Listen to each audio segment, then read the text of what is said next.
isang witness, itong si Liza Araneta Marcos, ang siyang nagsabi, wag muna tayong tumawag ng tulong. Kasi normal lang yan, lilipas din yan, kumbaga. Hindi natin alam kung yun talagang dahilan o nagdadahilan lang siya dahil alam niya na kapag tumawag ng tulong, nandoon siya.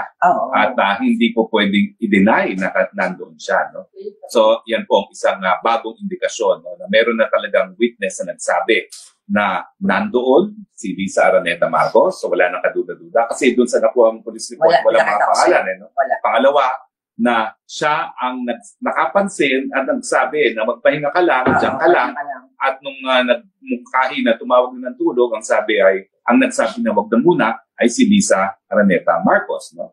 Na bukod pa doon, ang pinakadamning is ano yung mga nakita doon sa lugar kung saan natagpuan nga yung unconscious body ng isang Pilipino. No? Ano ba yung sabi ni Lynn Chase? Based sa blood, meron talagang nakita na pulburon na kung saan naging dahilan nitong ng kanyang pagkamatay, di ba? Kasi hindi naman siguro ilalagay sa police report yon kung walang nakita. Correct. So based on that police report na recent, according to Lynn Chase,